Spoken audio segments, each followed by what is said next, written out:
As a dazzling fireworks display ushered in Season 4 of the DP World ILT20, Desert Vipers lit up the tournament with a blazing start. There was plenty of venom in their bowling attack and a sting to their batting. The fangs were out as the Vipers became the first team to storm into the playoffs. The imposing figure of Kyron Pollard and his men in blue now stand between them and a place in the final. Yes! Spin wizards from Afghanistan, heroes from UAE and global T20 superstars go head-to-head in a battle of equals. From a super over to last ball dramas, the league stage has had it all. So brace yourself for an avalanche of action as the playoffs kick off tonight in Abu Dhabi. And the first of the playoffs happens tonight from Abu Dhabi. It is Qualifier 1, the Desert Vipers taking on My Emirates.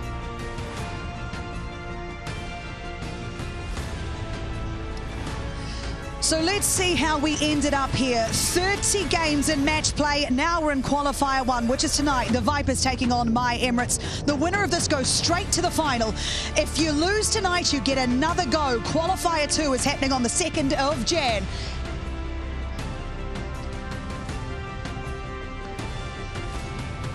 Hello everyone, thank you so much for joining us here in Abu Dhabi. It's a beautiful night. We are ready for this qualifier. Don't forget, My Emirates, they've won this tournament before. The Vipers, not yet. Let's head out to the middle now with Ian Bishop and the two captains for the all-important toss.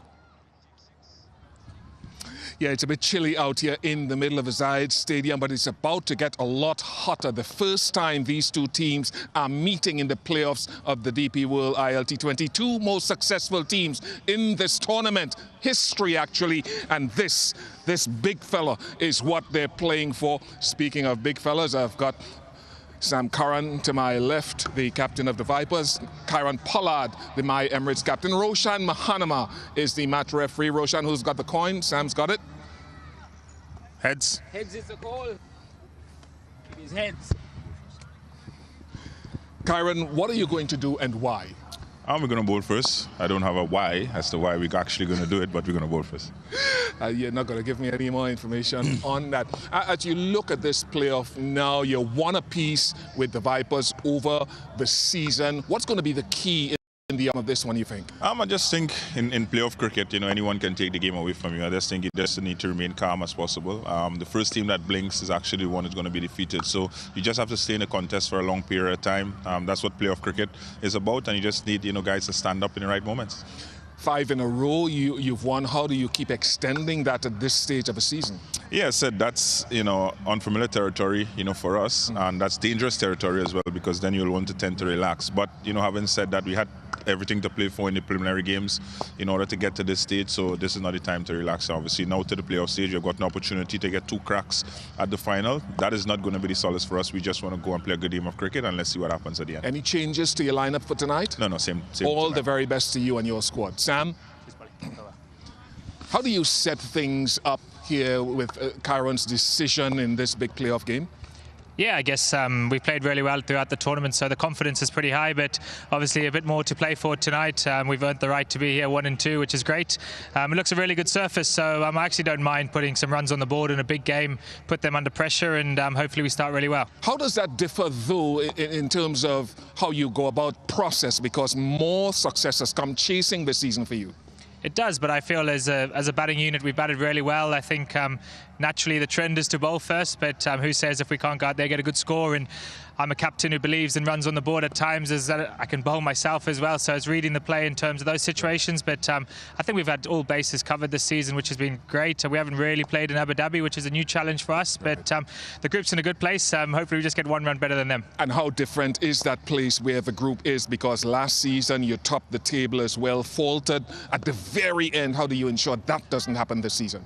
Yeah, I guess we take huge confidence, like you said in your start there, that we're one of the most successful teams here in terms of wins. So that's just great. I think we've had a great environment all season, guys standing up at different times, and this is what we play for, I guess, after 10 games is that trophy behind you. So exciting times. It is a gigantic trophy. It's almost as tall as you are. Any changes to your lineup tonight? Changes-wise, with our batting side at the moment, there's no changes, and I guess we'll maybe strategically look how the wicket plays with the impact player, but pretty much the same team that played in Sharjah. Great to see you. Oh, sorry, we've got M3Y1J comes in from Pakistan. There we go. It's sorry, clicked. I just remembered. That's okay. Thank you very much for your time. Cheers, thank you. All right, thank you very much to two wonderful leaders, Kieran Pollard and Sam Curran. And just a reminder, they're playing for this big fella behind me, and my Emirates have won the toss. They will be bowling first. Right, so we now start to talk about this strip here in this cold breeze. Simon Dula, I'll come closer to you because it might warm me up a little bit.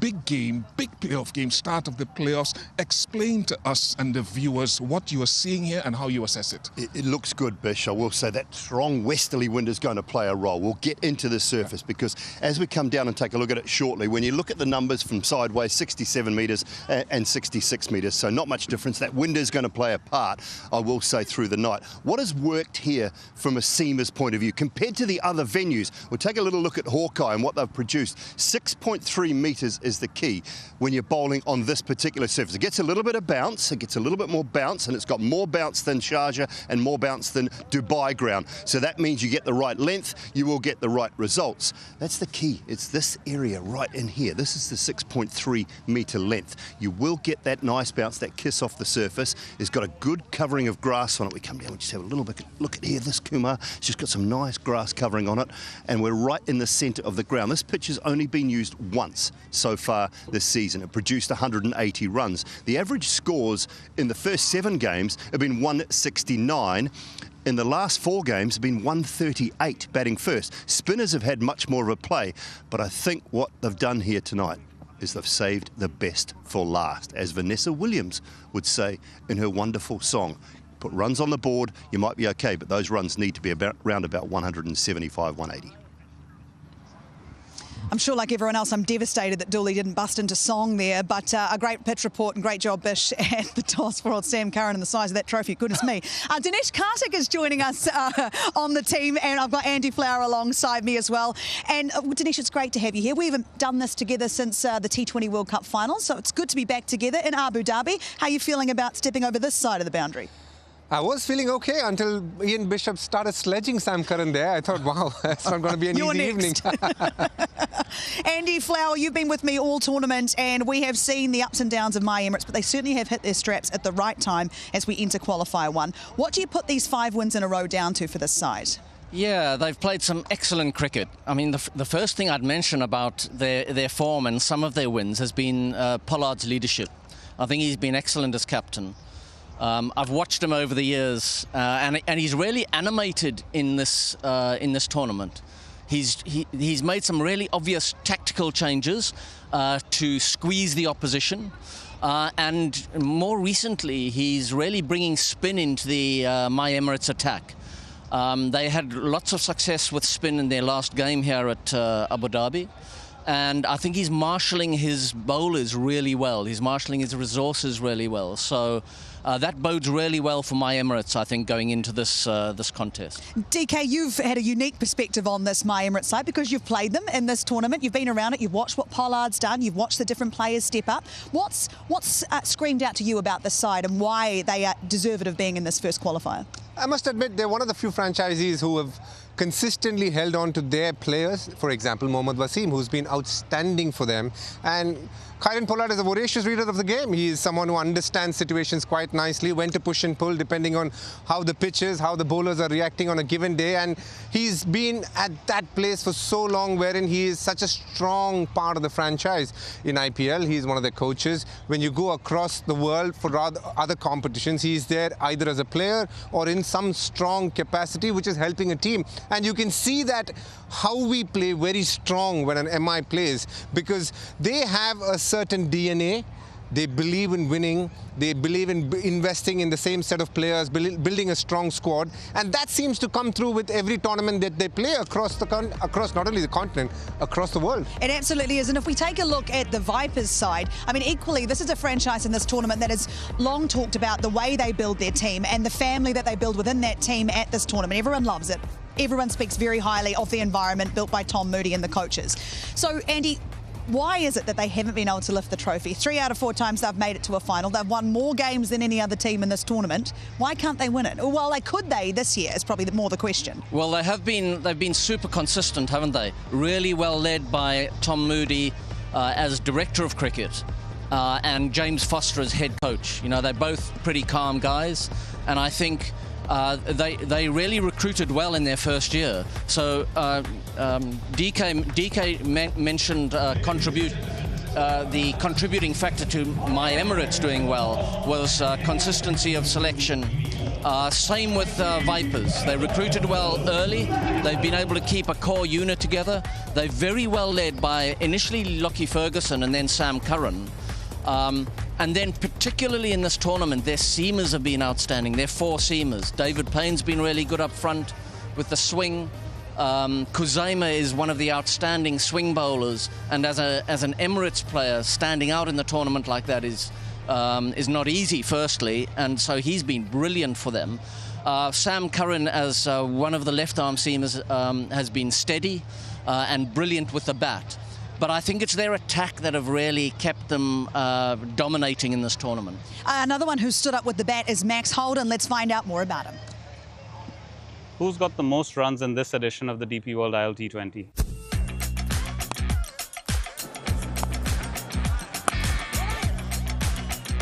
Half century, 3rd of the season for Max Holden. Well, I think it's me now, yeah. So, yeah, as I've just been told, so yeah, pleased to get the most runs so far, but obviously it's only early days still in the tournament. Yeah, we know we've come here to go one better than last year, so really motivated to yeah, keep going well and keep winning. Red ball cricket, white ball cricket, I think the fundamentals of the game are pretty similar to me, and yeah, that's something I probably struggled with as a younger player, but yeah, being a bit more experienced and gets clearer in my games, switching between the two, I found it a bit more doable the last few years, and yeah, I enjoy obviously all forms of cricket, and that's something I really want to pride myself on, being yeah, multiple format player, so it's something I really enjoy, and yeah, hopefully can keep doing. And big enough, so Holden does hit a 6. His first of the tournament. Yeah, it's not just about big sixes. Yeah, I don't think it ever has been in T20 cricket really. I think, yeah, obviously it's, yeah, everyone's got a different role in the team, and yeah, I'm pretty clear on mine and pretty at peace with it. I know obviously there's other guys with more power in the squad. Play the situation, you know, I think probably less yeah, funky shots than I probably did do a couple of years ago, and tried to just sort of, yeah, keep my fundamental basics in a good place and react to the ball, and yeah, play the situation the best I can.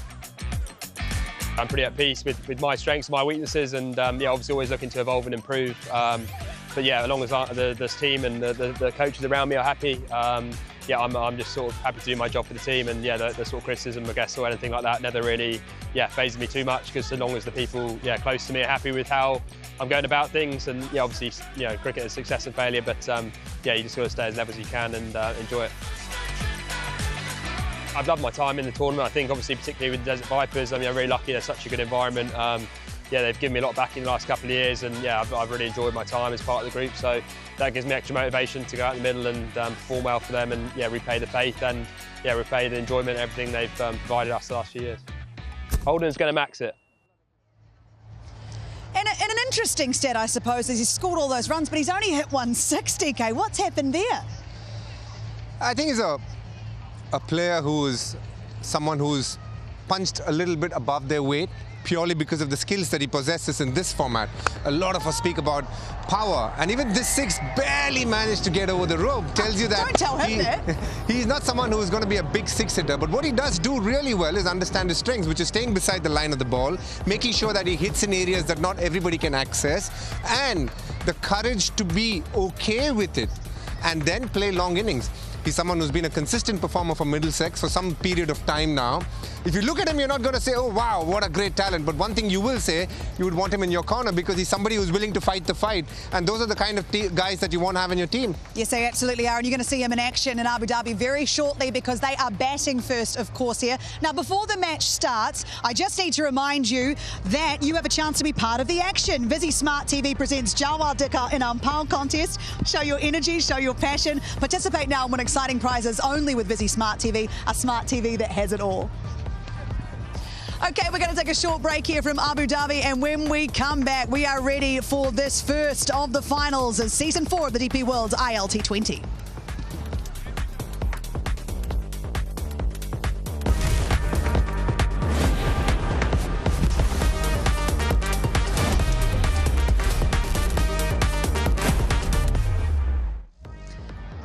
Welcome back to Cricket Safari. It's Qualifier 1 of Season 4 of the DP World ILT20, and the Desert Vipers have been sent into bat by my Emirates Dinesh Karthik. Would you please talk us through this side? Quite a solid team. They've got depth in their batting, but most importantly, one important change there. Khuzaima Tanveer comes in place of Naseem Shah in the starting 11. Now, it could mean when they go for the impact player, it could be either KS Ahmed or Naseem Shah. But if you go through their squad, you know why they've won 8 out of the 10 games, because they bat deep, they've got proper skill through that players that they have, and they've got a really good bowling attack to back it up. Absolutely, they're a well put together team. They're taking on the My Emirates with the ball first. Andy Flower, what do you make of this team? Yeah, with the ball first, the attack has been excellently run by the skipper Pollard. They've got Faruqi, who's a danger with a new ball, and Zahu Khan, who's been excellent at the death. But really, what they've been posing problems for the opposition batsmen is through their spin attack. The two Afghan bowlers, Arab Gul and Ghazanfar, are backed up by Shakib, who's been brilliant as a left-arm spinner, and Dan Mousley with his quick off-spin. I want to talk about Wasim and the impact he could have on this pitch. We know it's only been used once. What do you expect to see tonight on it? He's been a very solid performer in the ILT20 purely because he understands these conditions better than anybody else who's playing this tournament. He comes in, takes his time, but plays some lovely shot. Good player of pace, but a very good player of spin. Somebody who understands what it takes to take down spinners irrespective at what stage of the innings. So he's been highly impressive, not just this year. I think he's been one of those who's done it consistently well across the 4 years, which says a lot about the man. And most importantly, what a story he's had for somebody who's driven a truck before coming into this tournament. And today he's had a life that's been made about by ILT20. That is what makes this tournament very special, because it not only provides you an opportunity to showcase your talent, but also the fact that it can change your life, and that's what you want tournaments to do. Absolutely you do. Ghazanfar is another one we've talked about a lot in this tournament. What do you like about him and potentially what he could do here tonight, Andy? Yeah, well, he's got some experience of bowling at this ground. He bowled an absolute perler to get rid of Phil Salt, no less. But his finger spin is pretty hard to pick. He bowls a nice little drifter that drifts into the right-handers and away from the left-handers. And his carom ball can grip a little. So, as you can see, he can feel too. So he's a real danger man for the Vipers batsmen here, right or left. And he likes competing, this guy. You can see it in the way that he celebrates his wickets, in his whole body language. A great young competitor. Both teams are stacked with great competitors. So who are you picking tonight, DK? I would have said MI, but I have a feeling, strange feeling, in fact, that Andy Flower is going to pick MI, and hence I'm going to go for Desert Vipers and see how well they do tonight. Andy? You're always so contrary, aren't you? I need to be. But you're right. I'm going for my Emirates tonight. I think their power in the middle with Romario Shepherd and Pollard, and Wasim and Fletcher at the top, outstanding. All right, we take a break and we are into it when we come back. Don't you go anywhere. Qualifier 1, it's on the DP World ILT20.